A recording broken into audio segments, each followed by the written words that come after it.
we broke away and we broke the chains of colonialism in our continent. Pour ce qui concerne le Burkina Faso, aujourd'hui nous sommes confrontés depuis plus de 8 ans à la forme de manifestation la plus barbare, la plus violente du néocolonialisme, de l'impérialisme.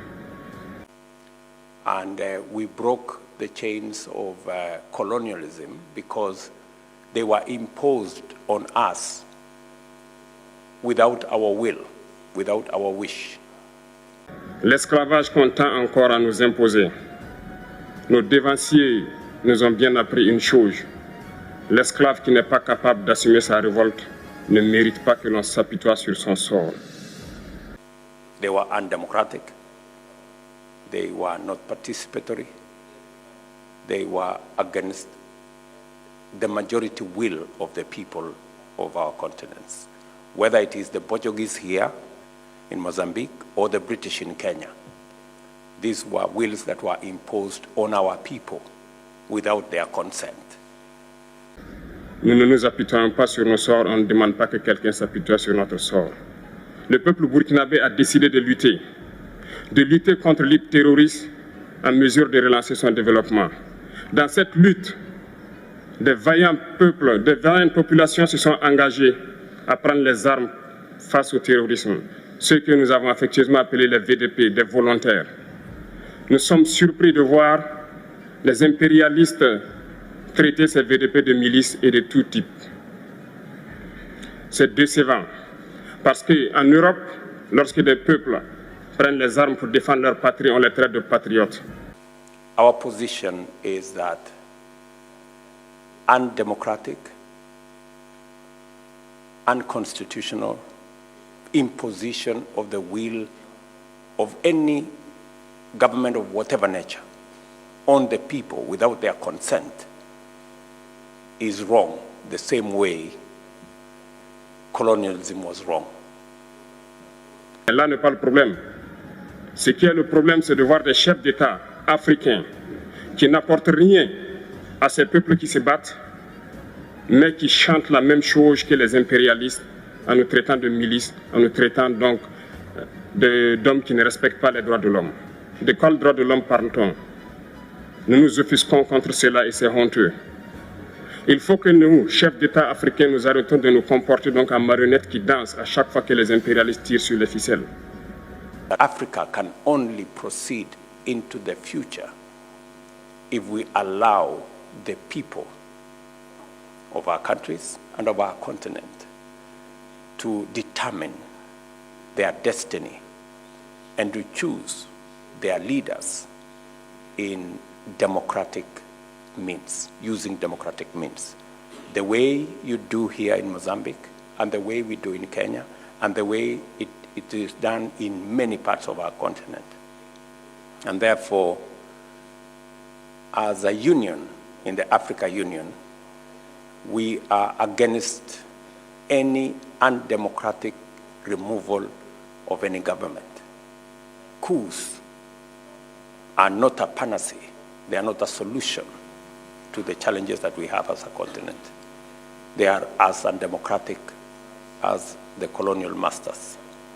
Hier, le président Vladimir Poutine a annoncé donc l'envoi de céréales en Afrique. Nous sommes bien contents. Nous lui disons merci pour cela. Mais aussi, c'est un message passé à nous, chefs d'État africains, parce qu'au prochain forum, nous ne devrons pas venir ici sans avoir assuré, pour ceux qui ne connaissent pas la guerre, l'autosuffisance alimentaire de nos peuples. And we are taking a very firm position as nations, as the Africa Union. Any undemocratic removal of any government immediately earns the expulsion from the Africa Union. They cease to be members of the Africa Union. And as I said, ECOWAS, which is part of the building blocks of the Africa Union, is handling the case, for example, in Niger. IGAD is handling the case in Sudan, because we believe that we should be able to provide a solution as leaders in this continent on matters that concern all our countries. We are all informed that today there is a meeting of ECOWAS, for example, to deliberate on the coup in Niger. Our position is that President Bazoum should be reinstated as the democratically elected president of Niger. And whatever interventions ECOWAS will agree on will have the support of those of us in the African Union so that we can put a stop to the slide to undemocratic government in our continent. And I was telling you it's the case of the student being better than the teacher. So again, we appreciate your leadership in that space. And to speak to the global challenges around security that you have spoken to, which I fully associate with, whether it is in Ukraine or in Sudan. And Mr. President, I will brief you later on the discussions we are having under IGAD.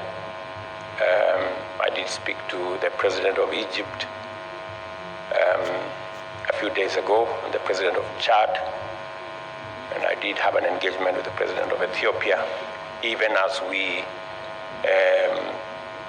provide leadership under the AU IGAD framework to resolve the issues in Sudan, because we believe that the conflict in Sudan is completely senseless and unnecessary. And the kind of destruction of life and property and infrastructure is not justified in any way. And the sooner that conflict comes to an end, the better. We are working collaboratively with the Jeddah Initiative, the IGAD AU framework, and also the neighbors framework under the chairmanship of Egypt, to consolidate all these initiatives. And this morning I spoke to former Prime Minister Hamdok, among the people leading the civilian groups that brings together political parties, civil society groups, women groups, youth groups, together to provide a comprehensive framework on how to resolve issues in Sudan and take the country to civilian rule, democratic civilian rule. And it is the same case, Your Excellency. In Niger, our collective position is that we support ECOWAS and the interventions that they are putting in place to make sure that we avoid and resist the slide into military dictatorships and unconstitutional removal of governments. Africa is a democratic continent, and we believe that Africa has sufficient democratic credentials to be able to manage the affairs of our countries with the legitimacy that comes from the people in democratic elections.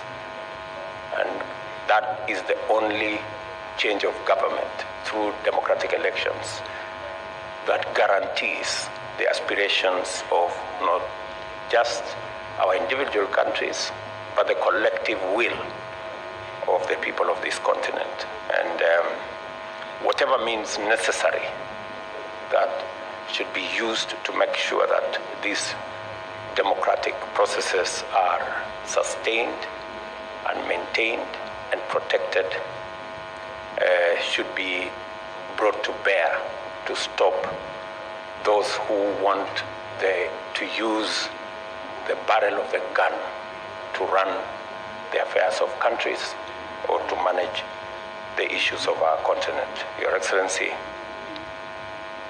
I once again thank you and the people of this great nation.